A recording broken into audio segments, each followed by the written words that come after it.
I can do left hand on the left side and right hand on the right side to minimize how many times I need to do it. All right, we gotta get going.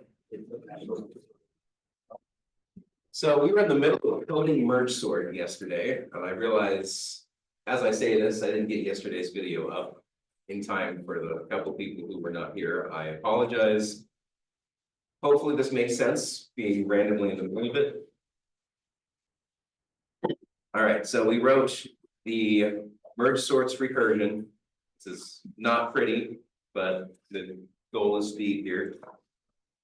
Speed and clarity. So here's merge. We have not yet completely finished merge, but let's walk through what's left to do. So we have this outermost loop, and this loop is going to go from, the purpose of this is to fill the ARR array with elements from this sorted left array and the sorted right array. So we said, while we're in bounds of both arrays, we're going to check and see if the current value in the left array is less than or equal to the right array. If so, then we're going to fill the current position in this array with what comes from the current position in the left array, bumping up the current position in the left array. Otherwise, that means that the right was less than the left. So we will fill in the current position in the array with the right, current position of the right, bump up the right. Regardless of what we do, we bump up the current position in the array that we're filling. So this works until we fall out of bounds of one or the other of the arrays. We just need to handle what happens after we fall out of bounds of one of the arrays. What would be a good solution to this? We could surround this with an if statement and try to figure out which one we fell off of. Yeah. Can we do another while loop? We are exactly going to do 2 more while loops, in fact. We're going to iterate to the end of the left array. If we already fell off the end of the left array, that while loop won't run. It will be false at the very beginning. But if we fell off the right array, then there will be work to do. And then we will do exactly the same thing for the right array. If we fell off the left array, there will be work to do. If we fell off the right array, there will not be work to do. So that initial condition will be false. So writing that, we would just say, while per left, our position in the left array is less than left dot length, which is the length of the left array, then we're just going to go through and say the array at its appropriate position gets left of her left. And as we do this, we need to bump up both her left and the position in the array. Then we're going to do exactly the same thing with right. So I'm going to copy this entire loop, run it back, except change all lefts to rights.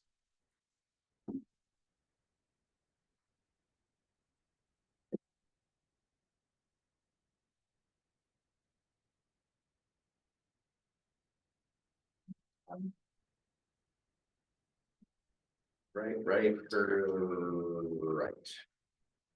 Yeah. Thank you.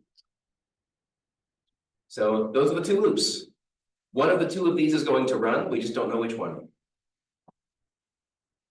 Question. Is there any loss of efficiency to just do R per R and the array right there is plus plus right inside of that, or does that have a platform?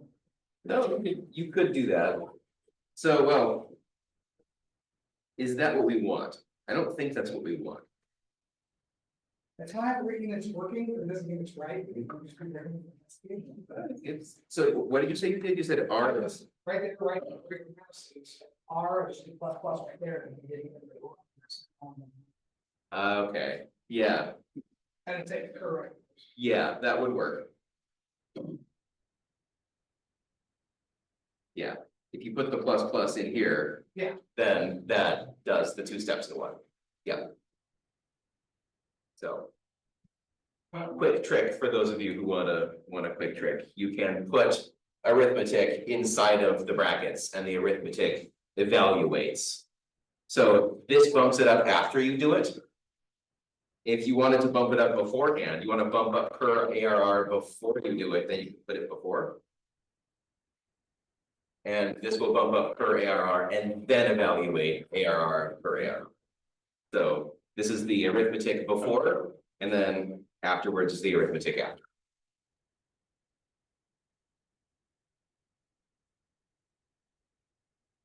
So either one of those will work. This would shorten this to a nice 1 line instead of 3 lines. I'll leave it at 3 lines because I think it's clear and it uses syntax that you've seen before. But you're welcome to implement that in any way that you want. Questions on this? Now, if I ran it, we would see that it does work. We want to write a main and see it work. Why not? So let's make an array. Shout out to numbers. 12, 4, 2 more. 22,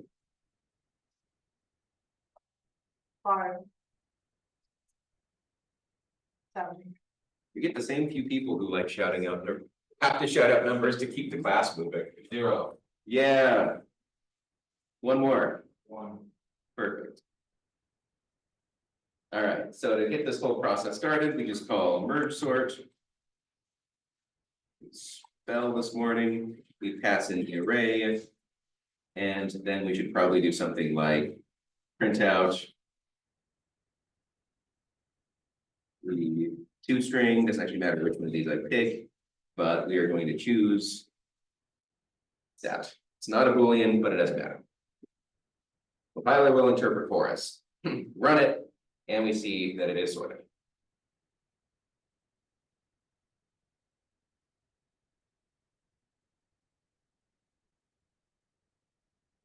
So let's analyze the complexity of merge sort. What's going on here? And could we come up with some big O notation to describe how fast this is running? Yeah. Like you said yesterday, it creates a new row every time the number of elements doubles. Yeah. The log n, but it has to go through that row in linear time, so you can log n. Yep, that is exactly right. So we saw in the sorts that we saw before, they were all quadratic. And for the exact reason mentioned, every time we do a single pass through the merge logic, this is going to be linear. Because we are going through the entire array, even though it's back to back to back loops, where it's linear in proportion to the length of this array ARR. And so we're not fully filling out ARR in this first loop. But between this first loop, this second loop, and this third loop, we'll have done an equivalent number of operations equal to the size of that array. Then the remaining question is, how many times are we calling merge? And when we drew this on the board, we saw we call merge and go through that ARR once per row. And even though there were more calls to merge than that, the second depth on that each had an ARR that was half the length of the original ARR. So you could concatenate them and you have an array of size ARR. The next level down, there were 4 calls to merge, but each one of those is 1/4 the size of the original array. So you concatenate those all together and you get, again, the original size of the array.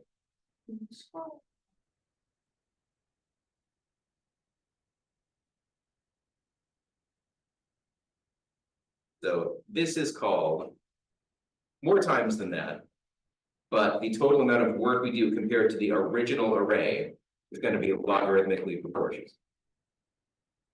We're going to be calling merge a logarithmic number of times compared to the length of ARR.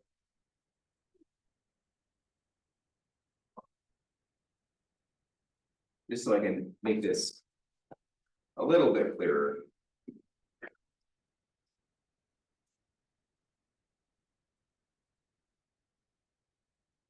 we had the original array. We split it in half. We now have two halves of the array. So even though these are separate calls to merge, you can think of this as 1 times the size of that. When you concatenate these together, this is 1 times the size of that. Then this splits into 2 pieces. This splits into 2 pieces. If you concatenated all those together, it's 1 times the size of the original. Continue this process on down until you hit that base case of size 1. So even though we have all of these different calls to merge and to do everything, the actual size of the array that we pass in is proportional to the size of the original. And every row of them adds up to the same size. So you end up doing that much work. So the total amount of space, if we were to think about this as an actual polygon and coming up with the actual space of this, then the total space when we put all of this together this would be, the length of this side would be n, and the length of this side would be log base 2 of n. As the depth that we are going through to get down to the base case. So you can also think of it visually and trying to put together some kind of rectangle that is the amount of work that is being done. And if you crunch all that together, you do get that nice little rectangle. As the array scales in size, on this axis will scale logarithmically. So the total area is n times the log of n. Questions on that or anything else I can do for clarity? Yeah. Because, so remember when we had, this was originally size 8, and each of these was size 4, then each of these was size 2, then you would break this apart into size 1.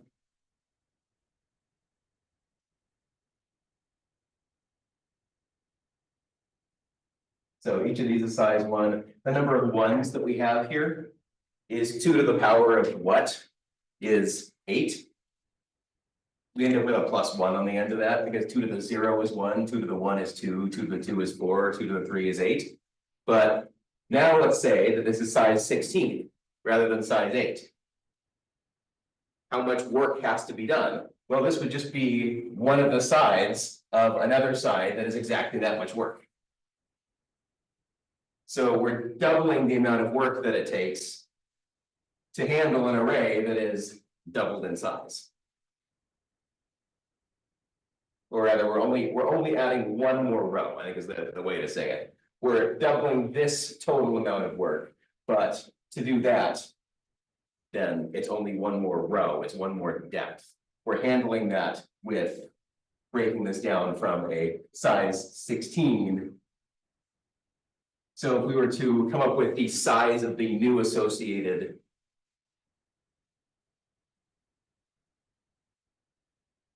rectangle, I guess is what we're going to call it, if this is size 16, then what we're really doing, and I should probably draw this out wider so it comes all the way out here and all the way out here, as we would break it down, then what we see is we're adding 1 more row, but we doubled the length of this side. So trying to visualize how did the area of this grow when we doubled the size of that. If you were expecting this to be some kind of quadratic function, which is what you would expect if these lengths were the same size. If we had n here and n here, what happens when you double the size, the length of a square? That's not a very good square. When you double the length of a square and you still need a square, what happens to the size of the square? It quadruples. If you were to double this length and double this length and draw that as a square, you have 1, 2, 3, 4, it quadruples the size. So if this is linear and the depth were to be linear as well, this is the behavior that we would expect of a quadratic program. And instead, what we're doing is we're doubling the size of 1, but we're only adding 1 row rather than doubling the number of rows. When we want to approximate how much work this is, we double the length of this side to be able to account for 16, but we only had to add one more row to do that. This all got copied over here for that exact same work, but we only added one row to the height. So we were able to double this while only adding one to that. So we turned this square into that, which is the difference between quadratic and n log n. Is instead of making this n, this is now, instead of doubling it, we only added one to it. And this is how I visualize something that is n log n. You have the n dimension and then you have the log n growth dimension. Does that help?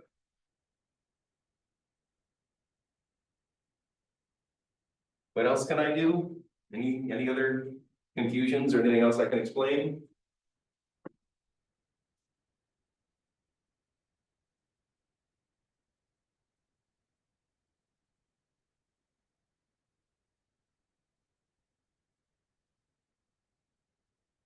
Okay. Everyone have everything you need from the board?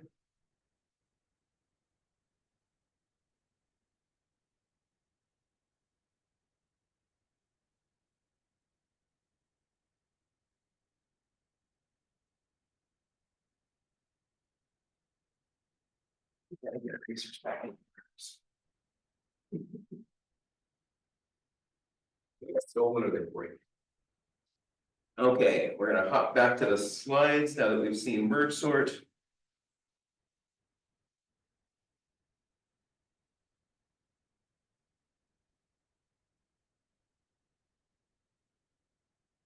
All right, so we ended up finding a faster sort, which is great.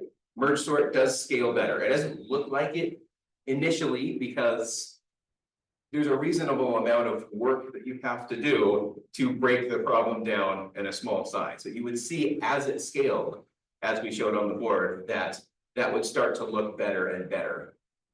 The larger the size of the array, you're doing less and less extra work to handle how the array grows in size.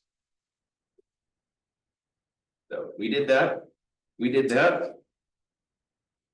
Oh, we need quick sort, and somehow this did not get animated correctly. So we are going to very quickly animate this because that's kind of important.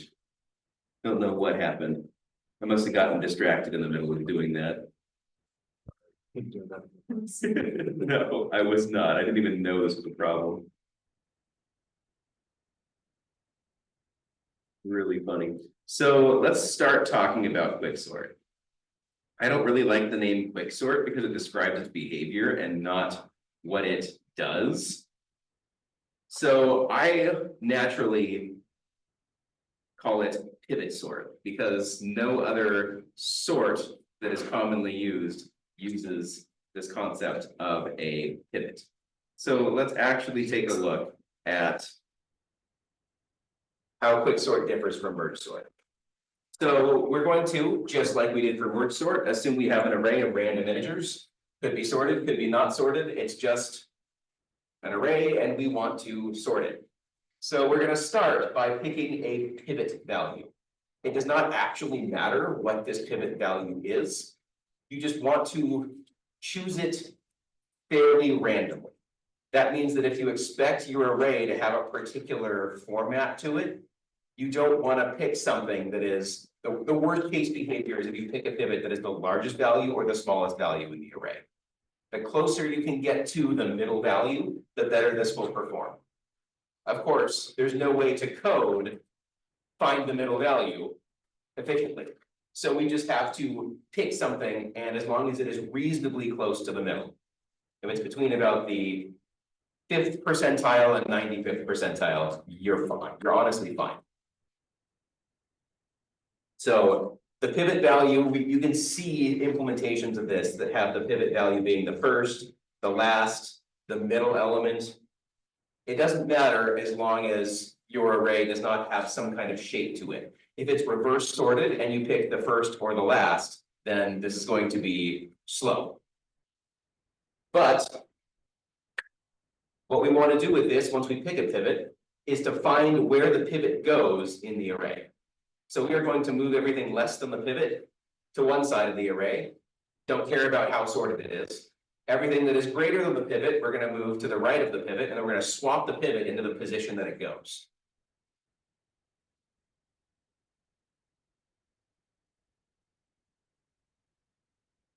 After we do this, we know the pivot is in the correct place. And the reason we know this is that we have found the number of elements that are smaller than it and the number of elements that are larger than it. Let's say we have a 10 element array, and we find that there were 3 elements smaller than the pivot, and there were 6 elements larger than the pivot. We know the pivot goes in the 4th position because of that. And not only does it go in the 4th position now, it's locked in that 4th position. It will not be moving. It is the 4th smallest number. So once we swap the pivot into the appropriate place, we can then recurse and call quicksort on the left half and the right half. Hopefully they're close to halves, but we don't know that they are exactly halves with quicksort. So we call it on everything less than the pivot and everything greater than the pivot, in which case we will choose new pivots. We will swap those into place, find things that are less than that pivot, greater than that pivot, and recurse. So the main difference between merge sort and quicksort is that merge sort immediately recurses, doing no work whatsoever once it splits the array in half, basically. It splits the array in half and then immediately recurses. And quicksort is going to do all of the work. It's going to think about, okay, what is the pivot? Get everything left of the pivot, less than the pivot to the left, everything greater than the pivot to the right. Once it's done all of that work and it knows where the pivot goes in the final array, we are going to recurse calling quicksort on the left and right halves without the pivot. So merge sort is called on every element, and quicksort locks an element in place and does not recurse on that element. If that makes sense. So yes, portions may not be the same size. How are we going to do it? We just start pointers at each end of the array.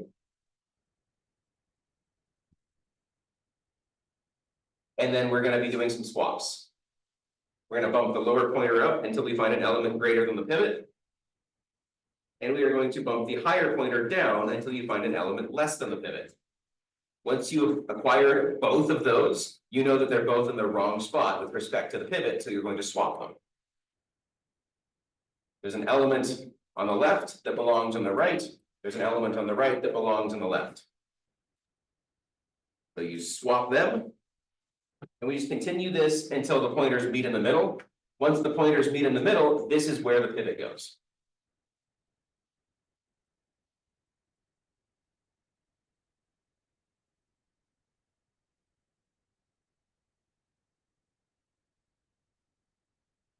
So I say swapping it with the lower pointer, but that's assuming that the pivot is the leftmost element in the array. If it's the rightmost element, then you want to swap it with a higher pivot. But let's go through an example on the board. First of all, is there any clarification I can make to this? I'm hoping that the example on the board will make this make more sense. But anything that, according to the wording of this, is just not clear at all.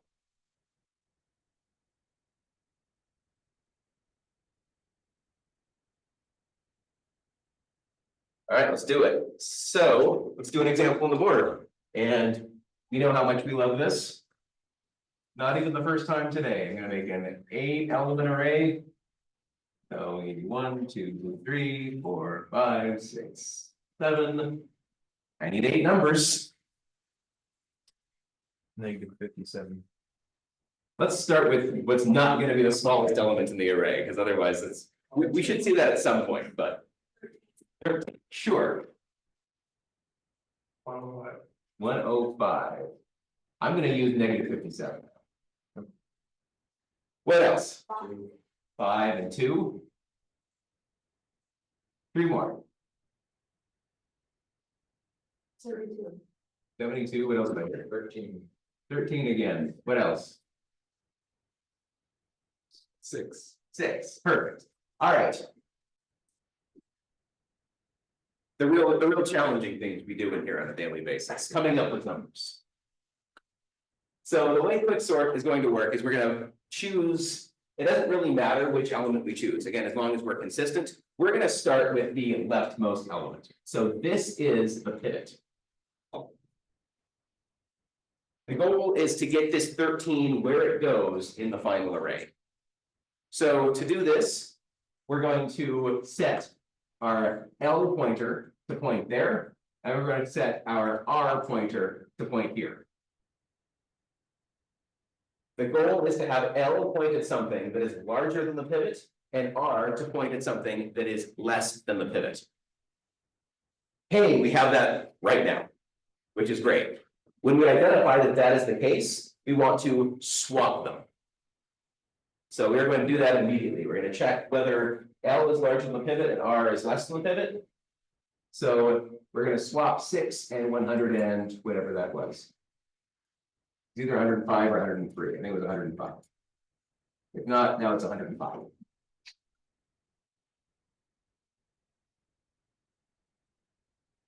After that swap, we know everything is where it needs to be, so we can bump up L to point here. And we can bump down R to point here. So now we are looking for things. We need R to be something that is less than the pivot and L to be something that is greater than the pivot. We're actually going to bias this so that R can point at something less than or equal to the pivot, because we actually want to make sure that when we swap this in place, we need to either get the equal to on the left or on the right. We again need to be consistent. So we have to choose one way or the other. We're going to say that something that's equal goes on the left for the sake of this. So is L greater than the pivot? No. Is R less than or equal to the pivot? Yes. So we're going to hold R constant for the moment. We're not going to manipulate it. We're just going to bump up L until we find something that is greater than the pivot. So is 5 greater than the pivot? No. Is 2 greater than the pivot? No. Is 72 greater than the pivot?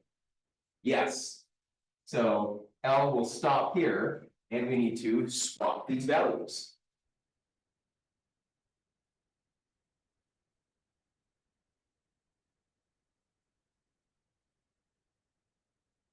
Now to sober after we do this.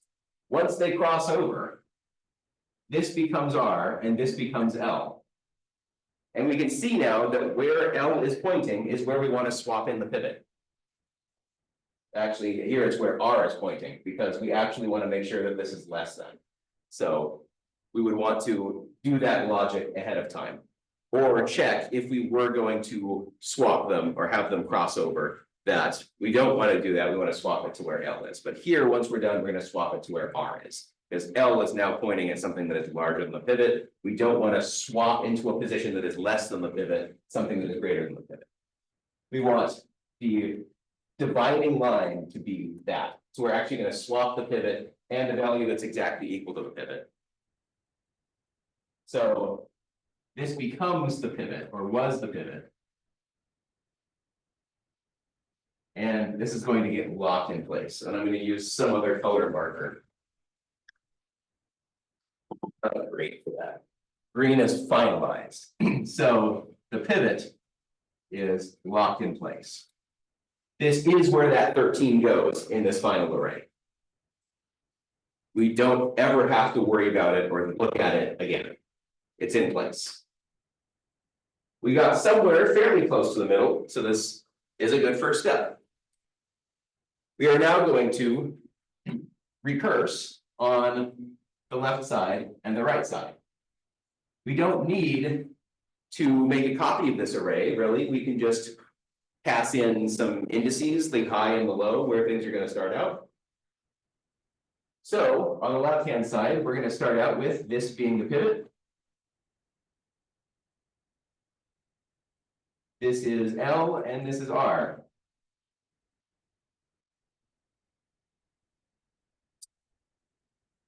As we can see, we are waiting for R to be something that is less than. That's going to be less than immediately. For L, this is not greater than, not greater than, not greater than, not greater than. So L and R are going to end up pointing at exactly the same spot. So at the end of this, we're gonna swap the pivot with the value at R.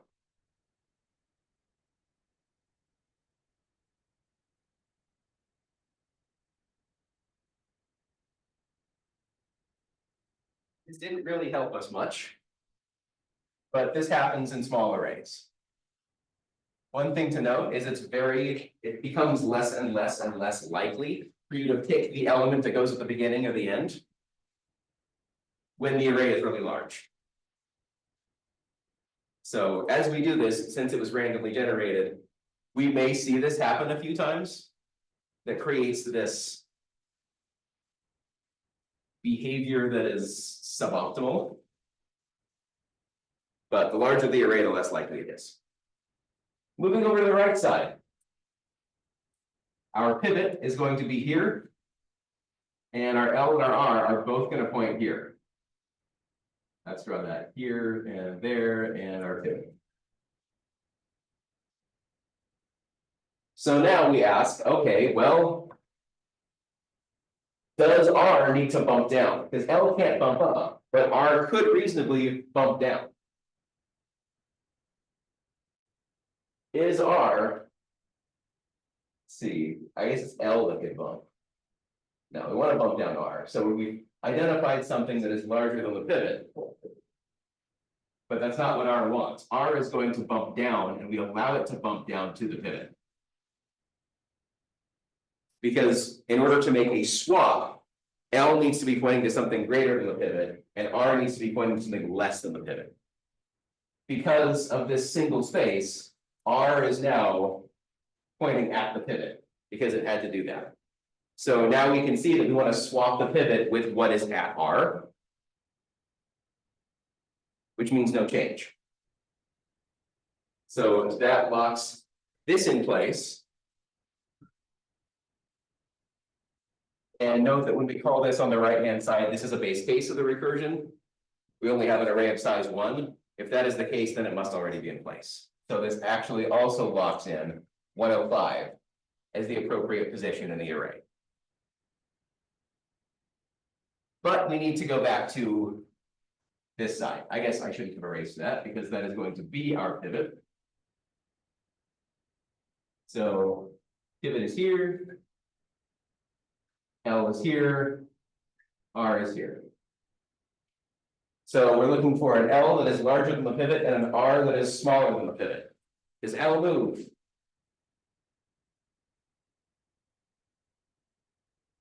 Is 6 larger than the pivot?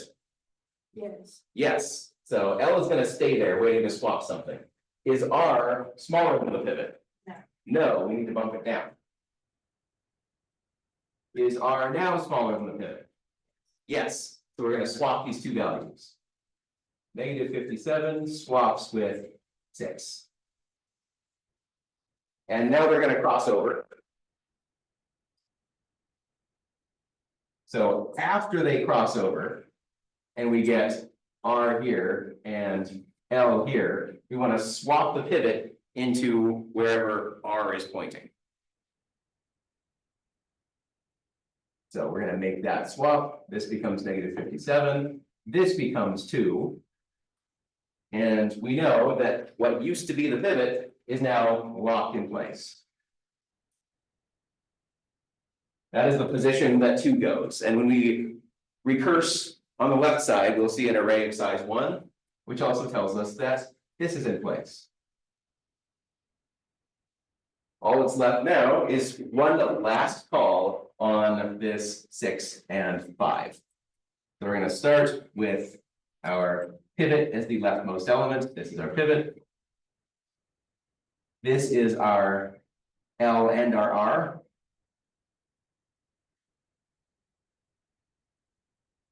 So what happens? Do we want to swap this or not? How does that end up working? We do want to swap the 6 and the 5. They're out of order. So what should we do with the L and the R?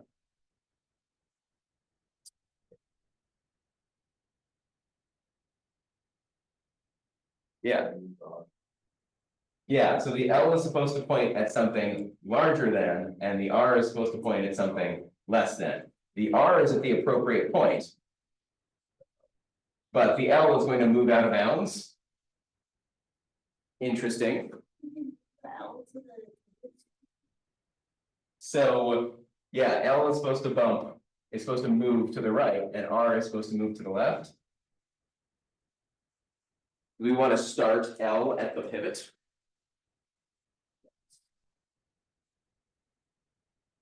If we start L at the pivot and not at the element after the pivot, then that would allow us to do that. We have to be a little bit careful, and that's going to be something that we find is something, if it is exactly size 2, this is something that we want to do. We'll have to make a special case for something of size 2 to start the L at the pivot, because now we can see that R is smaller than the pivot and L is less than or equal to, which we said was going to be our bias. So now we see that that is the case. We want to swap the pivot with R. So we're going to swap 5 here, swap 6 here. Our pivot is in place. So that leads to both of these, and we have a sorted array. Questions on this process? Does that intuitively make sense what we are doing? Question? Where element starts. We're going to hard code them to be the element after the pivot and the element at the end of this segment. So at the very beginning, we got our pivot here. So L was pointing here and R was pointing here. As soon as we made changes to this array, then L will still be the element after the pivot, and R will be the last element of this chunk of the array, whatever it is that we're passing in. Yeah. Why did we started on the left side and then we kind of got those spots and locked, and then why did we not just keep going on the left side? Why did we jump to the right side of those locked spots and start doing it there? Yeah, so that you would end up doing it like that in practice. I just wanted to show, I guess, what happened at the end. But yeah, when you do recurse down the left side, it works. Not that this term is going to mean anything, but it works like a depth first search. For those of you who have seen searches before, especially when you have recursion, you're going to start going down one path and then fully evaluate that path before you backtrack and move to the right.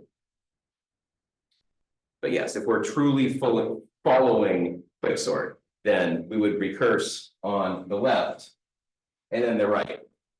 But we're going to evaluate the left first. And then as part of that, we're going to be breaking that down. And as part of that, we're going to be breaking that down. I think we'll see that when we go write the code. But yeah, no, you would fully evaluate the left side before you worry about the right side from the base array.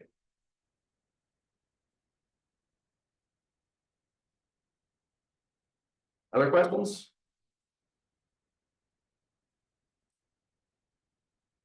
All right, let's give you a little bit of time and see if you can implement this. So at least talk about what would be necessary to implement this, even if we don't quite have time to fully finish it off. Get your process started, and then we can see how does your process differ from mine.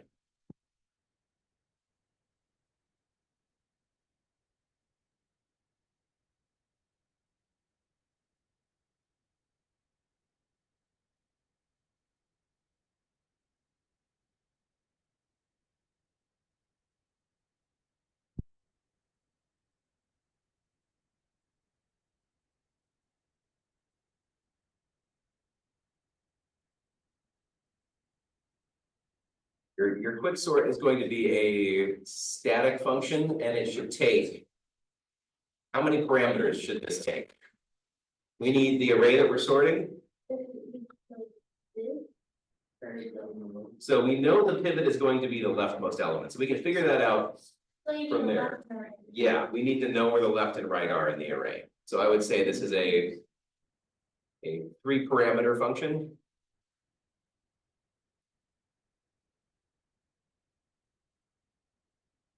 Would we want to use like a helper function so we determine the left and right?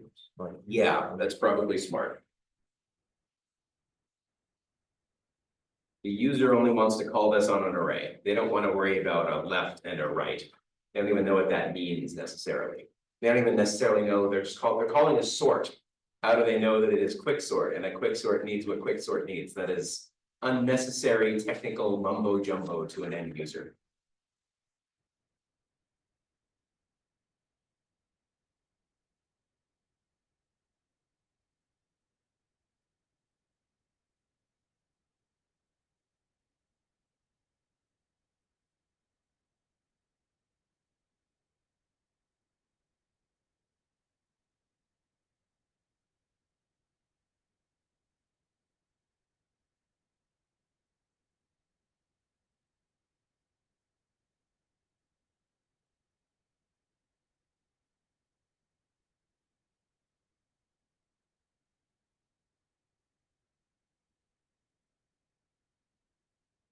Feel free to collaborate.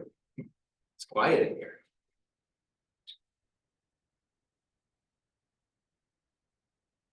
Bash those brains together, Rams style. Definitely Tuesday. It is definitely a day of the week that is not a weekend. Tuesdays are worse than Mondays. You're tired from Monday. Yeah. I agree. Tuesday is my least favorite day of the week. Tuesday is like, it's awesome. It's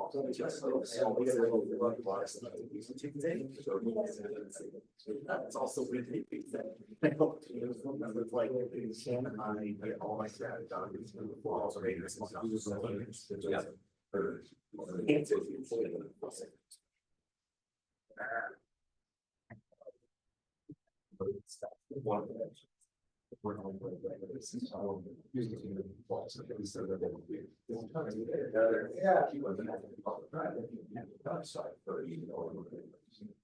That's all you have.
It's pretty sort. Pretty sort is going to say that. It's not. Meaning, If there's some ordering among elements, yeah. So like, you have. yeah, yeah, it will not preserve. One point five is the. Yeah. Yeah, it will not preserve. That's what it is.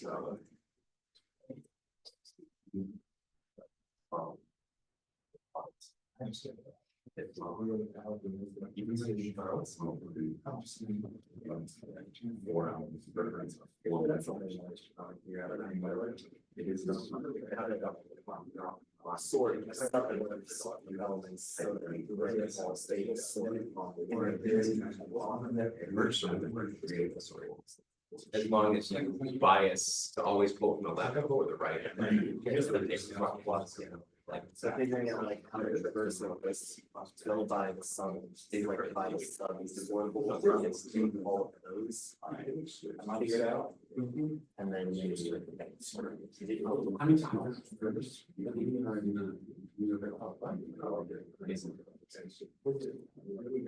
Like it was a bunch, so I'm just.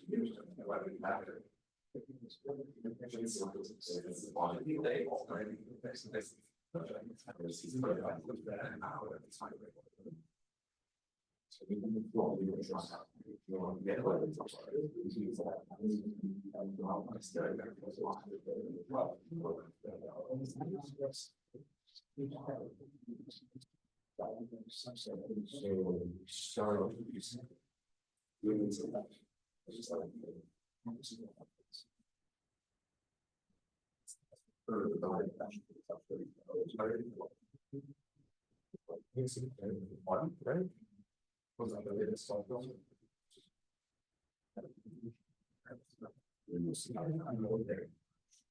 Yeah, well.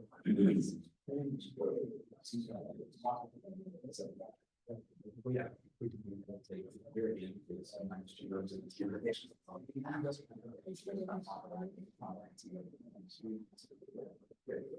I don't know.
And then when you do just like a check in the first one to see if it's like size one.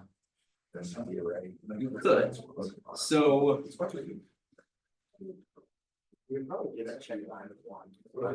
yeah,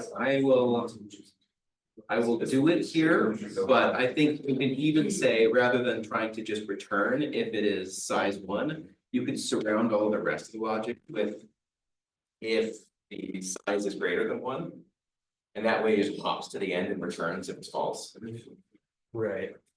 Well, I was just thinking in like the first one that actually calls the other one. Yeah. Just because those indexes are passing in. Yeah, it could be out of bounds or the same. Yeah. Yeah, that's Well, I probably. guess. Except that when you recurse, you're not calling the public version, you're calling. the Right, private so version. it wouldn't matter. Yeah. You could do that Yeah. wrap around your one, that Yeah. makes sense.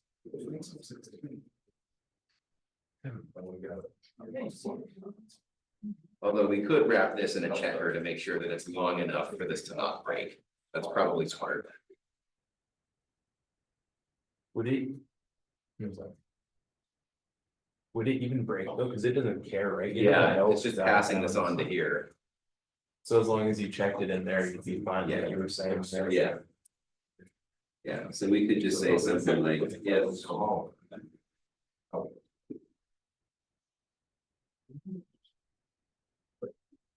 If this is true, then we want to do all of the associated work. However, I'm gonna break this down into a couple other steps. So I'm gonna call a function that we're gonna call partition, that is gonna figure out where the pivot goes. And then we're gonna make our recursal calls. So we're just going to call three functions inside of this XD. So we'll just say.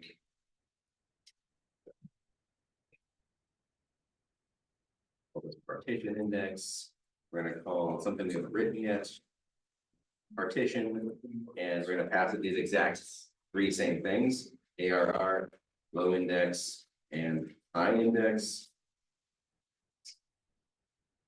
We need to implement that, and then once we know where the partition index is, because we've swapped it, then we can call quicksort recursively on everything smaller than the pivot, which is gonna be everything smaller than partition index. So we're gonna still sort the same array. We're gonna start with the same low index. And our high index is now partition index -1. And our second call to quicksort, it's using the same array, but we want everything past the pivot, so the new low is going to be partition index +1. And now we want to modify high index. So this is everything inside of quicksort. So if we can just write partition now, then we'll be good. But partition is almost all the work. So this process gets us started. If you have time and energy between today and tomorrow, see if you can finish this off and write partition. We will come back and do that in class first thing tomorrow. So I had a question for the work. Yes, and you only have to implement the sorts for singular lists. Yes. So therefore, can we just leave functions in the single list of class? And we call it that, or we want it to do that same sort of. Let's use this sort of. That way.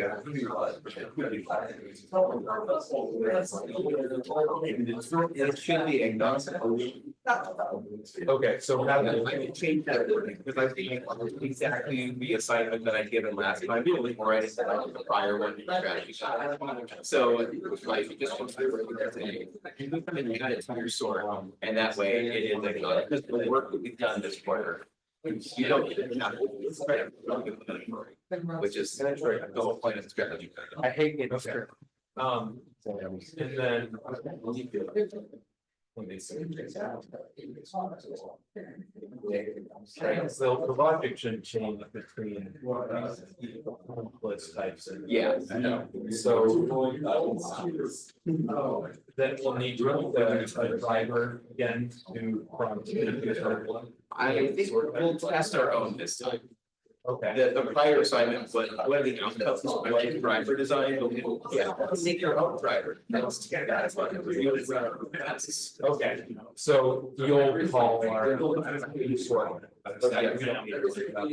Okay. It made you stay. Yeah. Absolutely. Plus the code.